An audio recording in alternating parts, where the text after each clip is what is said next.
Okay, so hey everybody. Like I said, I was going to give you a lecture on Hunt Hawkins yesterday. There really didn't appear to be very many people in the room, um, and like I said, I think doing the live feeds is one of those things where, again, at the risk of repeating myself, I'm actually really not required to do them. I'm not required to do. Really, actually, I don't think I'm required to do any of this kind of stuff. I think that the administration said something like, as long as I was touching base with students once a week, that was pretty much sufficient. And I think that even meant through like email, just keeping you guys up to date. So, truthfully put, I've probably been doing more work than I need to. But again, I feel like that's part of my responsibility is to kind of give you guys what you pay for, as opposed to me just sort of telling you, read this, here's an assignment, read this, here's an assignment, read this, here's an assignment. So that's sort of why I go ahead and do the lectures. And with your class, I've done live streams. Even when there really haven't been anybody in the room, I've been doing them. So what I'm going to do, one, you're going to notice there is an assignment posted to Moodle. It's due Monday. So go on to Moodle, do the assignment. The other thing I'm going to try to do is make this lecture kind of as brief as possible. If you read Hunt Hawkins' essay and you read Achebe's essay, I think you're going to notice immediately that there's a big difference between the two. And this is not a value judgment. This is just an observation. Hunt Hawkins is kind of removed from the criticism that he uses, whereas Achebe's criticism is very personal to him. I'm not saying that makes Achebe's criticism maybe less effective or less, what's the word I'm looking for? Or less relevant or something that's less scholarly. What I am saying is that I think one of the things you'll notice if you read Hawkins is that Hawkins is almost critiquing critiques, if that makes sense. Like there's not a whole lot of Hunt Hawkins' personal opinion in his essay. Sorry about, I got a cough drop in my mouth, so hope I don't spit on the screen. One of the things that Hawkins really, I think, is really more indebted to in his essay, and I will admit to you, there were times where I found it a little bit boring also, so I'm sure that you probably did. Hunt Hawkins' essay is a lot more indebted to like the historical context of what was going on during Conrad's life than Achebe's essay is. Achebe, and again, I'm not using that as a litmus marker of which one is better or which one is more accurate or which is more effective. I'm just kind of trying to explain to you that there is a fundamental difference there. And sometimes when we, I think you guys probably have noticed even when I teach, there are certain works that I'm kind of tasked with teaching that are important. I may not necessarily like them. It probably comes through a little bit more when I teach, that either I'm not as fluent or I don't like a work as much as maybe I like another work that's easier or more enjoyable for me to teach. Okay. Like for example, I like Robinson Crusoe a lot more than I like Heart of Darkness. They deal with a lot of the same stuff. I just like Robinson Crusoe more. So I think that would come through in the way I teach it. So what I want to do is really, I want to start out with a quote that Winston Churchill gave. And Winston Churchill probably wouldn't have probably been, terribly much later than Conrad's book. Winston Churchill was the Prime Minister of England. I don't know when he started. I'm not sure if he was the prime minister. I don't think he was the prime minister during the World Wars. I want to say maybe he took over in the 50s. Again, you can look that up, but he had a very famous quote. What he said was, if you're not a liberal at 20, you don't have a heart. But if you're not a conservative at 40, you don't have a brain. Okay. Now, I'm not bringing that up to tell people how they should feel politically. What I am saying is he was making a point there. People's opinions change over time. Okay. It's not to say they change in any, regimented direction. What it is to say is that people's opinions change. And I think that's an important thing that Hawkins was getting at in his essay about Conrad, was that, again, the comment I've made in class before is the human mind is not linear. Okay. What that means is, like, we don't see everything straight line consistently all the time. Okay. Like, what I'm getting at is, and I think racism is a perfect example of it. Okay. Like, and we'll use Conrad as an example. Okay. And again, I'm not saying he was racist, not racist. I'm just using him as an example since we're talking about him. Okay. To be what Emerson called foolishly consistent, he called it the hobgoblin of small minds. What he basically was saying was, people who feel like they need to be the same way all the time are small-minded people. Okay. Well, we know that if you're racist, automatically you're small-minded. Okay. But where I'm going with this is this. There are probably people out there, and I'm going to use, again, Conrad, white people, whatever, as an example here. There are probably people like Conrad, or in general, white people, who they may very well have black friends. They may very well have black acquaintances. Okay. But there may be other black people that they look at and say that's that person is not the same quality as the black person that I'm friends with. Okay. And where I'm going with that is, what that means is, doesn't make them not racist. What it means is that if they were completely being what Emerson said was foolishly consistent, they would look at any black person and go, well, I don't like them, or, well, they're beneath me. And again, I'm not saying that Conrad was or wasn't that way. I didn't know the guy. I don't know. But why I think that's a good starting point for this is, I think that by Achebe saying that Conrad was a thoroughgoing racist, his genuine belief was that, Conrad just didn't like black people. If you read Hunt Hawkins's article, Hawkins is almost more of the opinion that Conrad was more of a he oscillated a lot. Like, his opinions maybe, like, in 1890 may not have been the same as they were in 1900 when Heart of Darkness, no, 1901, when Heart of Darkness was published. People's opinions change, and they're going to change for a number of reasons. Now, again, please don't think what I'm telling you is Hawkins is right. What I'm saying is, Hawkins is of the opinion that it's very hard to pin down what Joseph Conrad's view of imperialism was, because it seems like it changed.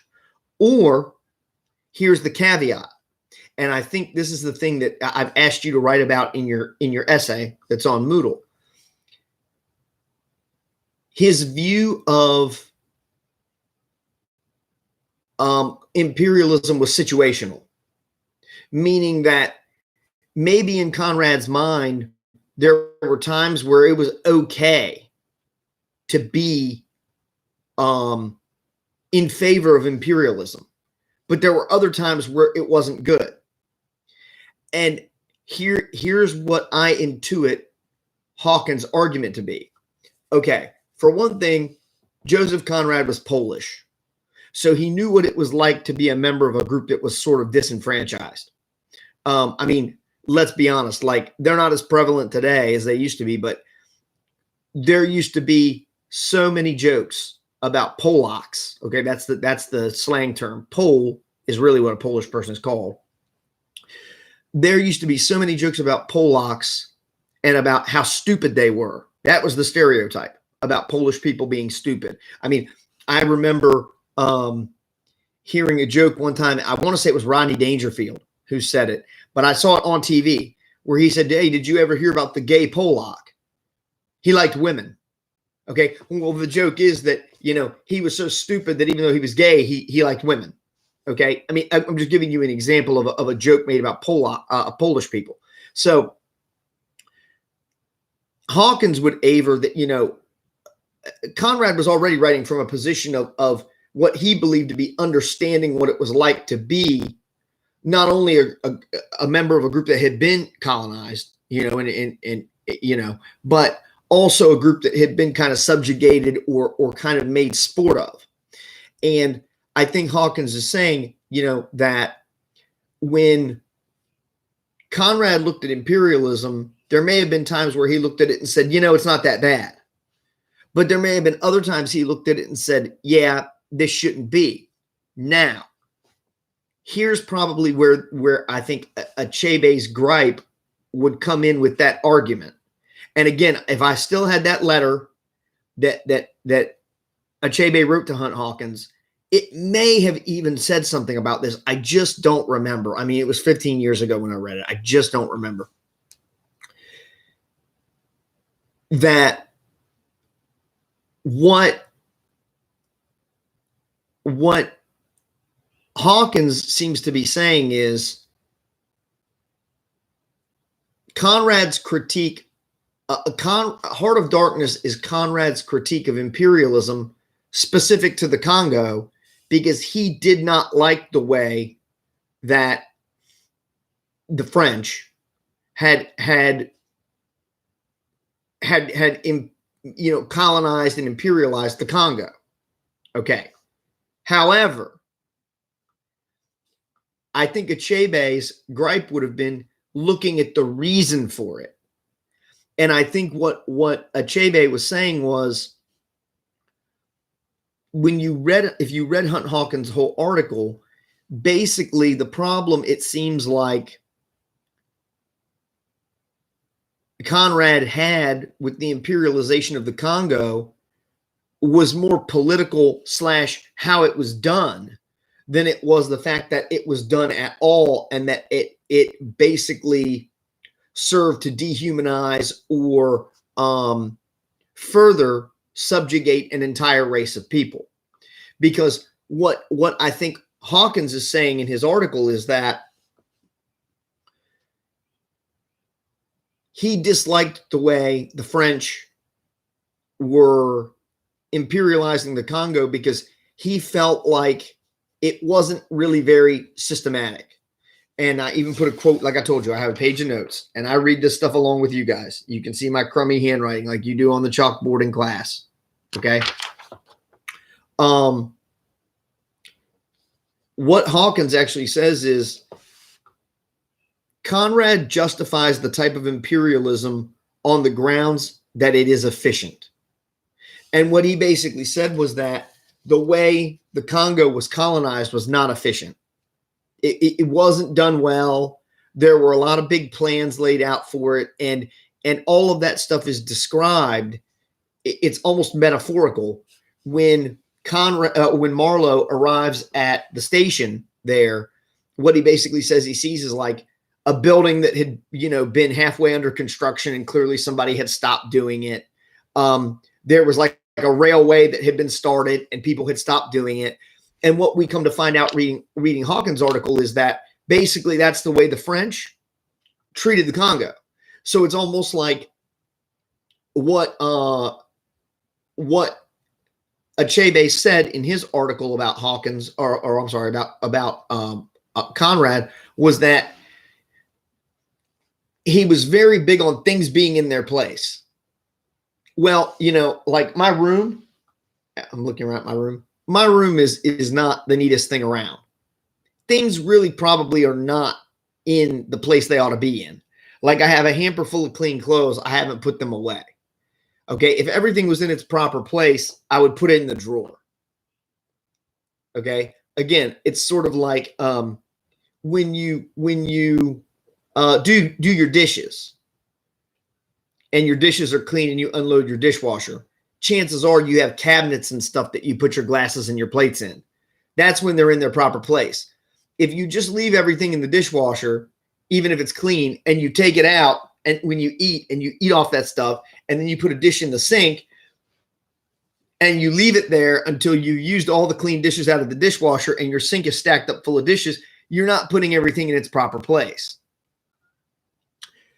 I think that is one of Achebe's gripes with Conrad, is that he feels like Conrad's critique of imperialism in the Congo has more to do with the way things are being carried out than in relation to appearances, a lot of it, than the way the people there were being exploited.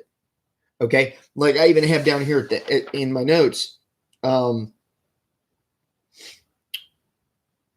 Let's see.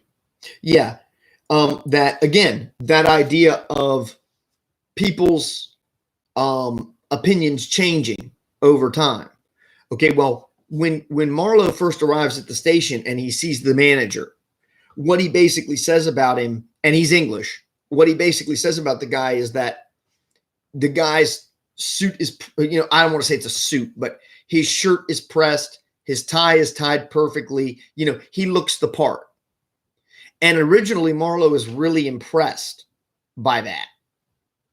You know, he feels like, again, everything's in its place. This is the way this guy should look.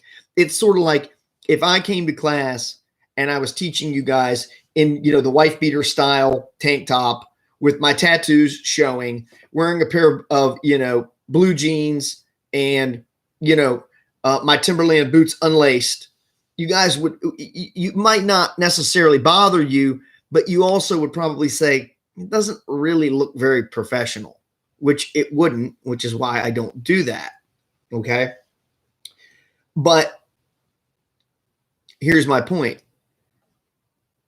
If our semester went 14 weeks and for 12 of those weeks I was in a shirt and tie every day, and I had made an impression on you that I take my job seriously and that I'm professional, I could probably get away the last 2 weeks with wearing clothes like that. I already would have made an impression on you.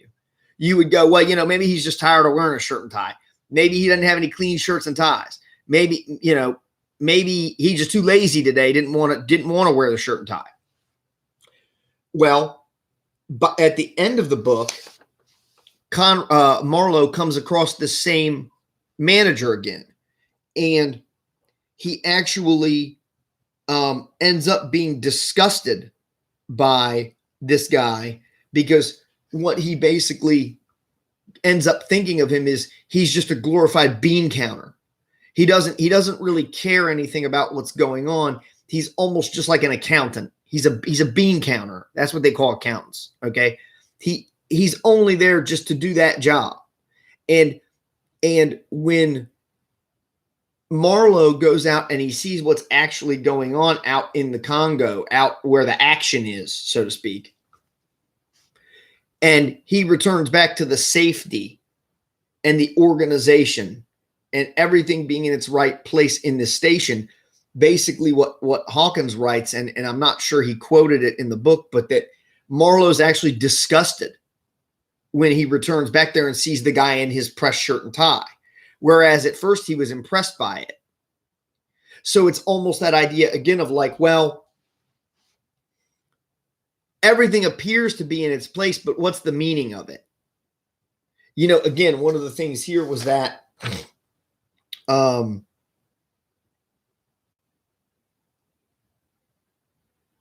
I want to look here really quickly and see if I can find my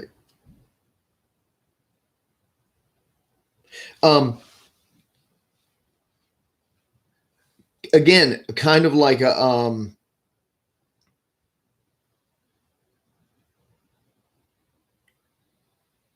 here's probably a good example of it. Again, I talked about the company being sort of a metaphor for the state, the way the state ran what they were doing. But one of the things also I think was important that Hawkins discusses is that Kurtz begins as an idealist. He has a very idealistic view of what he's doing out there. Again, it's that idea that Achebe says, well, white people, particularly colonizers, especially, they have an idea that what they're doing is they're coming out to these places and they're civilizing the people. They have an idea that they're doing something good. They're doing something beneficial. They're doing something right.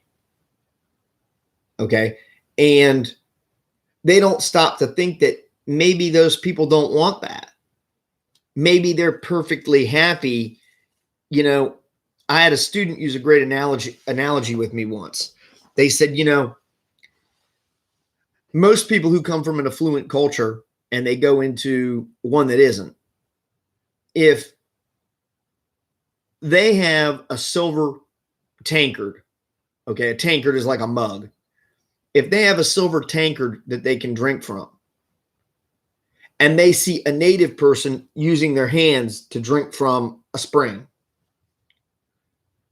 to that European person holding that tankard, they would probably look at that African person using their hands and say, that's stupid. Why would you do that? I have this nice tankard. I'm going to drink from it. Why don't you have a tankard? Or, hey, I'll give you a tankard and you can drink from it and you can be more like me. And then you don't have to do this because that's not civilized. Okay. But what I'm getting at is we don't ever stop to think that, you know, that person, you know, it's sort of like that idea that you don't know what you don't know. Like you don't miss what you don't know. I can't miss having $1 million. I've never been a millionaire. But if I was a millionaire and I blew $1 million and didn't have it anymore, I would probably say, damn, I wish I had that $1 million back. Okay. Again, it's the same thing. So I think what again, there's a parallel being made is that at the beginning of this book, Marlowe is really actually, I think, I'm kind of bringing my opinion in here. He's an idealist too. But what crushes it is when he goes out and sees Kurtz. And that's why when he comes back to the station at the end of the book, he's so sort of like disgusted or pissed off with the way that the state runs things, because the company, the station house is supposed to be representative of the state. He comes back there and he's pissed off because he realizes like they don't really have a clue what's going on out in the, out in the wilderness. Again, where the action's taking place. They don't really have a clue and they don't really care. Again, it comes back to that idea of efficiency. Are things being handled in an efficient way? And I think again, that creates a muddled image of Marlowe too, because he realizes that things aren't being handled in a very efficient way. And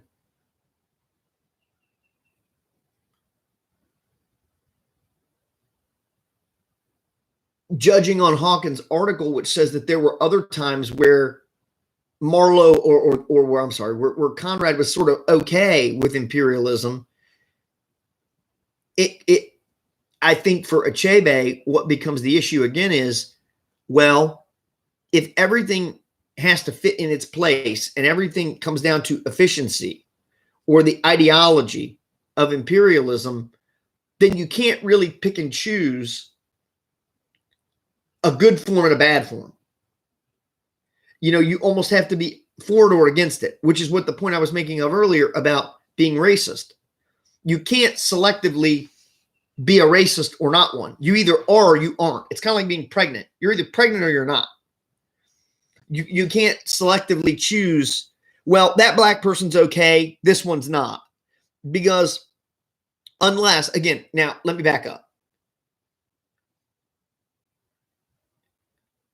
I mean that on the basis of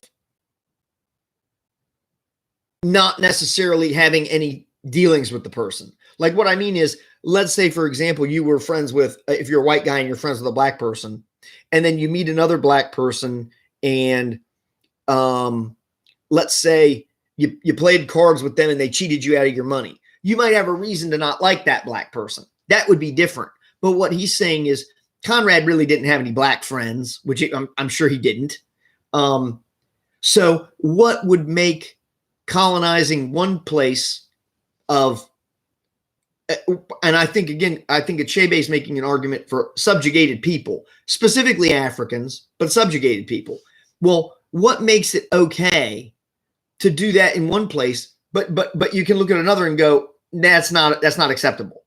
And I think what Achebe is again making the argument about is that for Conrad, it didn't really bother him to see a group being exploited as long as, one, it was being done in an efficient way to achieve some bigger end, and two, the other thing that bothered him was that when he looked at the people in the Congo, his biggest concern, and again, Achebe, I think, is kind of treating it like Marlowe is representing a Conrad, that when Marlowe looked at these black people, he was worried that somewhere within that 6 degrees of separation, he was connected to them. And he didn't want to be. Like, that scared him. So it put him face to face with something he had never really had to think about. Like when you're in England and you're cloistered in your nice home drinking tea with your aunt, you're not thinking about what's going on out in the Congo. It's not in your face. When it's in your face, it's different.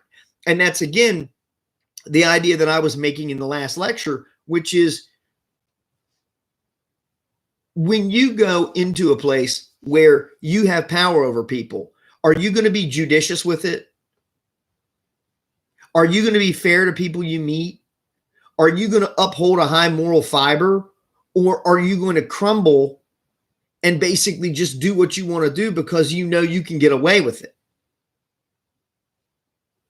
I think that's also part of Achebe's argument, is that when you're in that, sort of autocratic position, you can get away with those things. What he was saying was the African people didn't have a say in it. They were just kind of done with the way they were done with.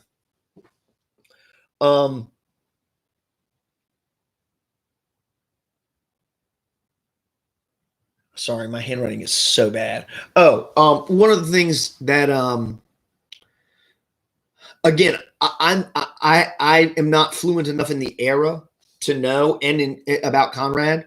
I think Hawkins makes this claim that Black Revenge was more part of the era and not necessarily Marlowe's views of their own accord, that people were worried about Black people, rising up against the people that were subjugating them, like slave rebellions and things. Now, I know this was after the era of slavery, but I'm using that as an example where that was more, according to Hawkins, a fear of just probably white people in general, or just people of the era, as opposed to just being like a Conradian kind of thing.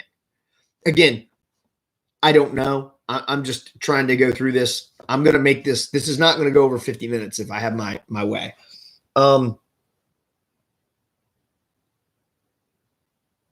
Hawkins says one other thing too. And I think Achebe probably would have taken issue with this too. Conrad didn't have a problem with colonists or colonizers. What he had a problem with was when colonizers became conquerors. And I think that's why there's a lot of the historical stuff in there where he talks about the king of Belgium being the one who was colonizing the Congo. He really didn't care about doing it in a way that Conrad would have done it. There was a lot of money squandered, a lot of time wasted, probably a lot of brutality. And again, I don't know Conrad well enough to say whether or not that would have really struck a chord with him. I don't know. I'm just kind of going off of what Hawkins says, because again, whether you agree with what with what Hawkins is saying or not, I think what you do have to say about his article is there's a lot of scholarship in there. I mean, that's the one thing where I would say, like, if I'm reading these two articles side by side, the way I tend to look at Achebe's is Achebe's got the advantage in that there's authenticity to it. Achebe has a dog in the fight, so to speak. He understands what that's like. He's Nigerian, if I remember correctly. He's Nigerian. He knows, he's seen this stuff. Hawkins hasn't, but I will say this. If you look at these essays side by side, one of them is very much more personal, and one of them is very much more removed from the topic matter. Hawkins is much more removed, but it has a lot more scholarship in it. Achebe's is much more personal with less scholarship. And again, I'm not making a value judgment. What I'm doing is I'm comparing the two. And again, I think it depends upon the reader what you end up thinking is the right perspective to take on it, or the more accurate perspective to take on it. Because, let's be honest, it's like right now, we're all, me included, obviously. I got out yesterday for the first time in about a week to go buy groceries. That's exciting. I think we're seeing a lot of that right now with like the coronavirus. There is a contingent of people who look at the way it was handled here in our country and they say, well, somebody was asleep at the wheel and there should have been a lot more done to quell this before it got to be so expansive. I mean, like, I'm hearing rumors, and I'm not a doom and gloom person. I think y'all know that about me. I'm pretty lighthearted most of the time, even though I'm kind of a cynic. There are rumors that we may be in a quote unquote state of quarantine until 2022. Now, frankly, I don't see that. Okay. I'm just giving you, because I don't want you all to be like, oh, if Dr. Root said it, we're going to be stuck in here for 2 years. That's not what I'm saying. What I'm saying is there's a lot of doom and gloom about it. And there are a lot of people who are doom and gloom about it because they say, well, had this been handled differently, maybe that it wouldn't be this way. Well, here would be my two responses to that, just as a thinking person. One, if that were the case, then how come every country basically that has had an issue that was probably more than minimal, how come every single country was ill prepared for this? I mean, it wasn't just us. That's my point is, I mean, to just say, well, America got caught with their pants down. Oh, well, we did. But my point is look at like Italy, look at Spain, look at China. I think China's actually stopped counting. I think like last time I looked at the coronavirus, like the data on it, I think China has stopped counting. Their data has stopped. But like Italy, I think is probably like based on like the actual number of people who live there, like Spain and Italy got hit the hardest. And the point I'm making is,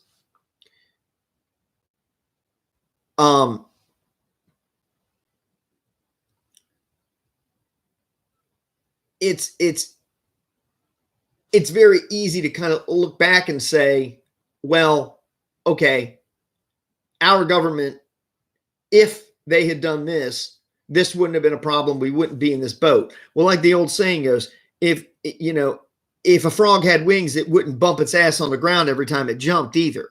Okay, you understand what I mean by that? Like looking back on it now and going, well, we could have done things differently. I mean, what's the point? Shouldn't we be concentrating on what's going on now and trying to, and I think we are, but what I mean is, I think again, it's one of those things where what I think Achebe would have been saying was that, well, or what Hawkins is saying, I guess I should say, is that Marlowe's problem was what happens when colonists become conquerors and the way they handle things. And I think Achebe's response to that would have been, well, again, to take it back to what I've said earlier in the semester, it's kind of like owning slaves. You could be the nicest slave owner on earth. I mean, you could be going around to your slaves working in the field and bringing them a pitcher of lemonade. It doesn't change the fact you own slaves. If that, I mean, you're still wrong to own a slave. So it doesn't really matter. I mean, how nice you are to them is really immaterial. You still own a slave. You should not own, you do not have the right to own another person. You don't. Okay. About the closest thing most of us experience to ownership is like our parents. Our parents do kind of own us when we're young. Like basically, if your parents tell you to do something, you're going to do it.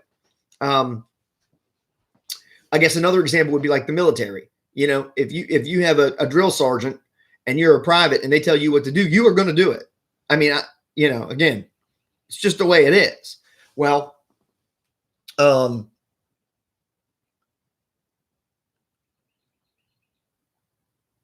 again, that goes back to the idea that one of the things that King Leopold of Belgium wanted, sorry, my speakers are up.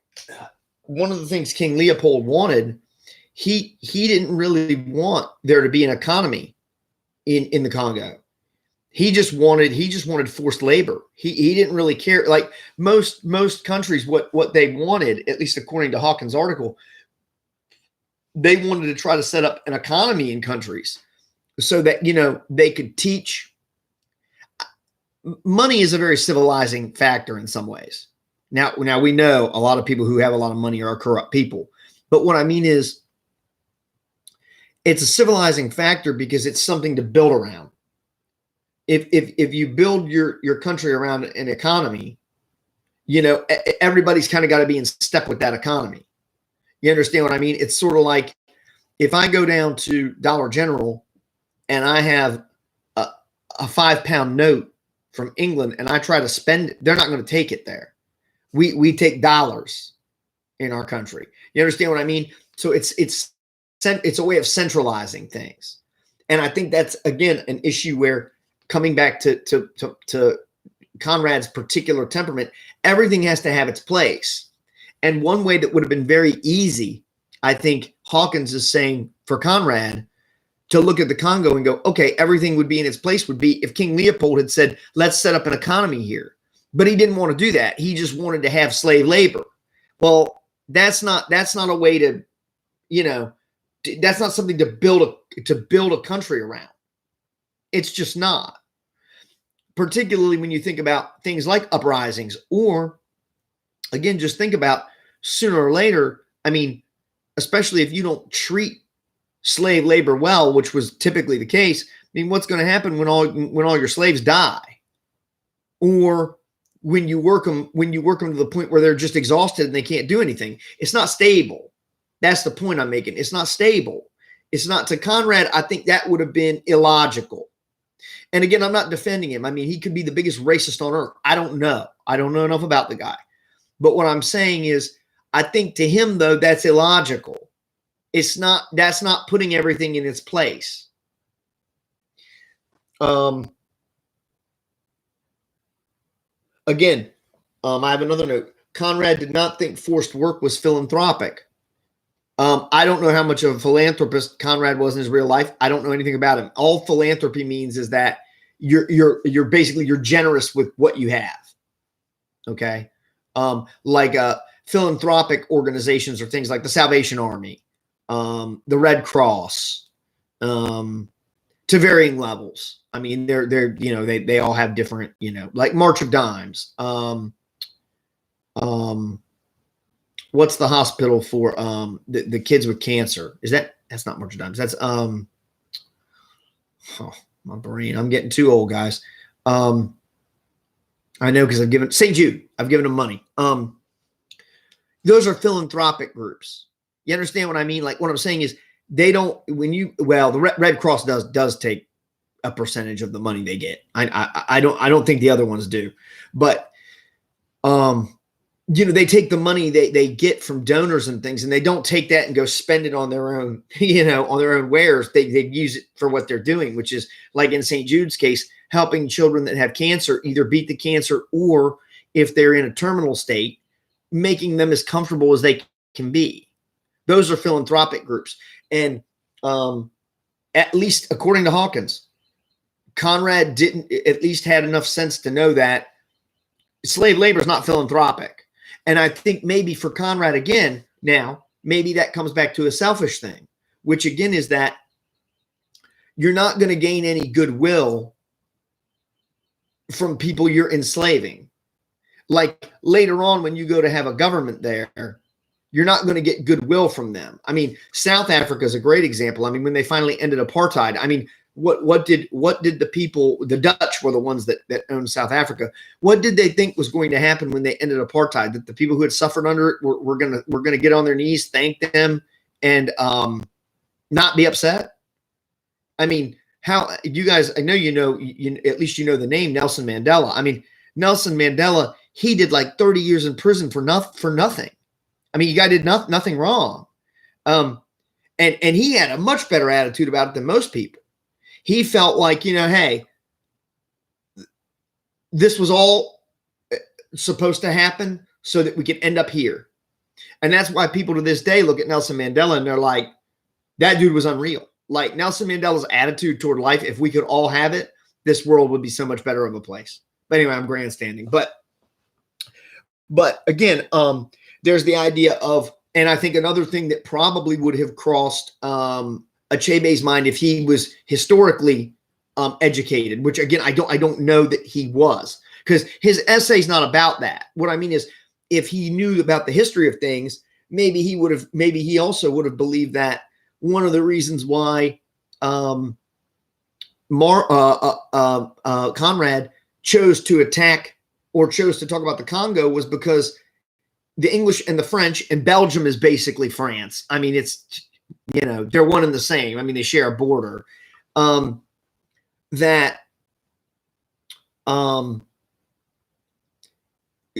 might have believed that one of the big reasons was politically motivated, which was, well, I'm English. We don't like the Belgians. We don't like the French. So I'm going to pick this particular place to set my book to show you people how bad they are. Well, he didn't look at an English colony. He looked at a Belgian colony to criticize. So again, it's almost one of those things where it's like, how do you deflect the blame from yourself and what you do onto someone else? You pick someone else. It's like I told you guys the other day about when HIV and AIDS first came around. Well, what do? You take a group that's already maligned, and then you take a subgroup of them that would be even more maligned, and you just blame it on them. Problem solved. Well, I think Achebe would have been saying that's passing the buck, because the English colonized just as much as anybody else, and they did.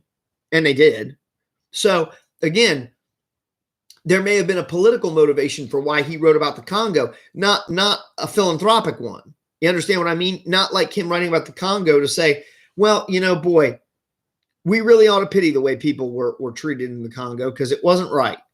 I think what Achebe might be getting at or might have known was, well, the reason he wrote about the Congo wasn't because he particularly cared about the Congo. It was because he knew he could attack a political rival by showing what they did wrong or showing what they were doing there. Or something to think about. Again, this is where, like when I talk to you guys about writing a paper, this is why when you include background source material, it helps a reader better understand exactly how you're arriving where you are. And again, I'm not saying that Achebe's article is less, and I'm not saying it's supposed to do the same thing. What I am saying, though, I think if Achebe's article had a little more scholarship and research in it, it would be a total sell. I think anybody reading it would go dead on. But the fact is, he has a personal stake in it. And for a lot of people, when they read something where they know someone has a personal stake in it, they tend to look at it more like, well, that person has an axe to grind, and that's what's driving this. And I'm not telling you that's what's going on. I'm saying I think a lot of people look at it that way. Again, the idea that Conrad didn't really fear native people. He feared powerful forces, is something Hawkins says, which means like basically sort of like a king, someone with a lot of authoritative power. He wasn't really scared of natives, according to Hawkins. And again, here's probably where I'm going to end it.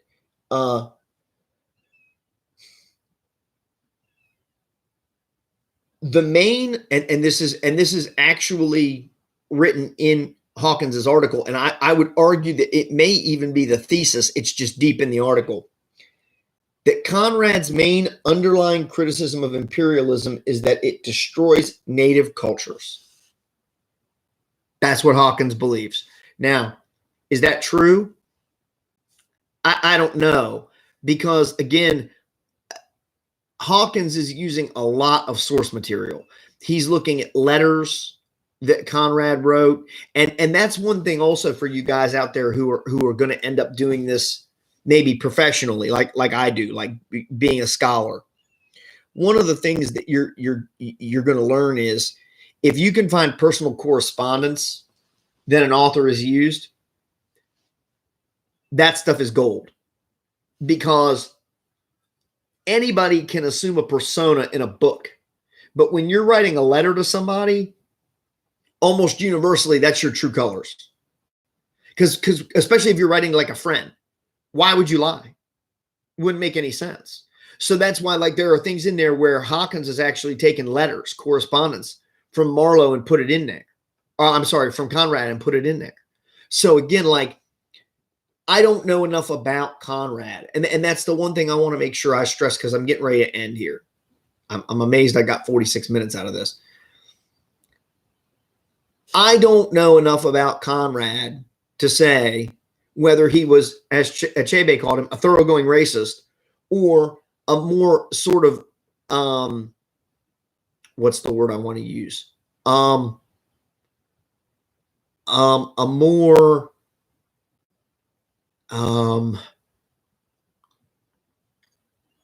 liberal view of him as Hawkins has, where Hawkins is more saying that Conrad's treatment of imperialism and colonialism is much more situational and much more subject to being a dynamic, meaning changing, than what Achebe seems to think. Now, again, we have to remember one thing. Achebe's article is specifically, for the most part, on Heart of Darkness. Now, he does look back at other works of Conrad's where he uses the N-word a lot. And that's just to bolster his point. But where I'm going with this is Hawkins has Achebe beat on the number of sources he uses in order to kind of try to prove his point.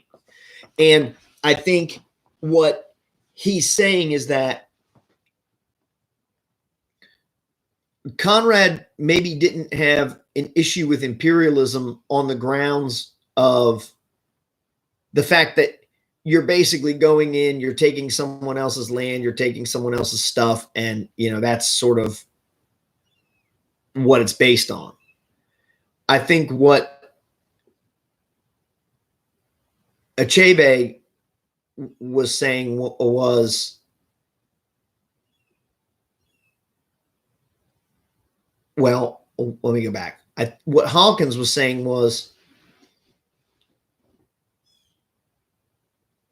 he had more of an issue with the fact that what happens, and again, Hawkins again related it back to I keep saying Marlowe, to Conrad's own personal background, which was that he had been a part of a subjugated culture also. So in a way, this is probably a good way to end. In a way,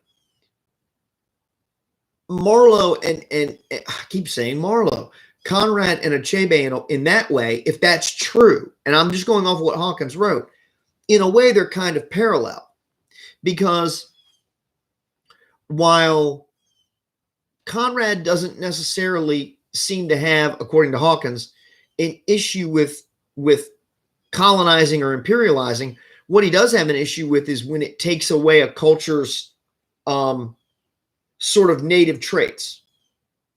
But I think Achebe looked at it and said, there really isn't any way to colonize people without doing that. And I would agree with Achebe on that. I don't think there's any way you can come into a place, take it over, and not in some way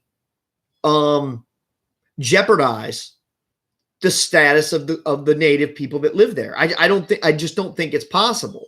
So what I'm getting at is, again, we talked about how Kurtz is an idealist when he starts on his voyage. I argue, in my own words, Marlowe is an idealist. If Marlowe is supposed to be representative of Conrad, then it may stand to reason that Conrad had an idealistic vision of imperialism, which was that if it was done efficiently and if everything was done in its proper place, it could work. But his problem with it was his belief, according to Hawkins, was that all too often what happened was absolute power corrupted absolutely, like it did with Kurtz. And what happens is people who start out maybe being well-intentioned end up becoming conquerors. They end up becoming despots. And what happens is when you become that, there's no way that you can keep a native culture the way it is because it's not in accord with what you want. And moreover, when you're a handful of white people, in this instance, taking over or trying to take over an entire country of Africans, how else can you manage them other than to try to get them to buy into what you want them to, or to enslave them? What I'm saying is there would be way too many of them if one day they just decided, you know what, we're tired of this. We're just going to kill these white people. So what he was saying was basically the people who ended up being the major colonizers, they had to abuse their authority because if they didn't, then those native cultures would have eventually banded together, rebelled, and that would have crushed the colony or the imperialist venture. Makes sense. Okay? I mean, I'm going to end on this note. You guys know one of my favorite writers, Samuel Johnson, guy I wrote my dissertation on. He was super progressive for the times. Sometime around 1760s, 70s, while slavery was still, 60 years away from being ended in England, he was known to drink a lot of lemonade and tea. He was gathered at the tavern with a bunch of people, and he was really anti-slavery. And he had heard that there was an uprising in the Barbados, where there had been, I want to say the Barbados were colonized by the French too, which may, again, Johnson did not like the French. And he supposedly raised his cup of tea. There's my little gesture there because I don't drink tea. I'm going to say that's how you'd hold a teacup. And he basically raised his teacup and said, here's to the next insurrection of the Negroes in the Caribbean. He raised his glass to it. He wanted to see it happen. So what I'm getting at is, I think Achebe's point, to reiterate it, is that Conrad's not looking at imperialism through a very reasonable lens. The lens he's looking at it through, it oscillates too much. His belief that there are times when imperialism is okay and it works, and other times when it doesn't, is not accurate to the people who are the ones being conquered, because Achebe knew what that was like firsthand. And apparently Conrad did too, but it's going to be different, obviously, okay, based on cultures. So my point is I think where we could end is to say that each of these writers have their own argument, and I think each of them are valid arguments. But I think if I was going to lean just the logical sense, I would lean toward Achebe. Because I think that while, yes, our opinions can change, and they probably should change, and they probably do change, the one thing I think we probably all could agree on is that when people come into a place and take it over, they don't usually remain philanthropists, even if that's initially their goal. Okay? Somehow, some way, they have to subjugate the people that are already there. They have to get them on board with what it is they want to do, whether it's civilizing them, quote unquote, to become Christians, or whether it's building an economy around which those people can spend money. The point is, at the end of the day, it's not really possible to take over a place that you're not from without changing, altering, or destroying the native culture there. It's just not possible.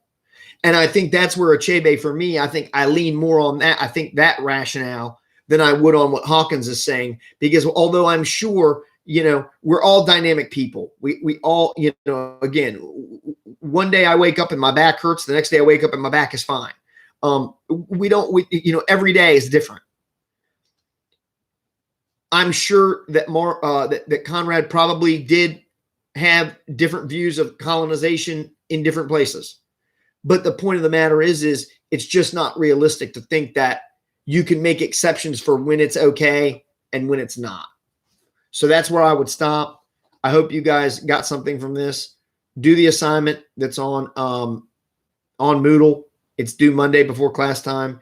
And what I probably will do Monday in class is I actually may not even do a live stream. I'll let you all know. But I will start preparing your final exam and let you know kind of what that's going to be about. Okay. So on that note, have a good weekend. Stay safe out there, and look out for something on Moodle and in your email. All right. See you guys.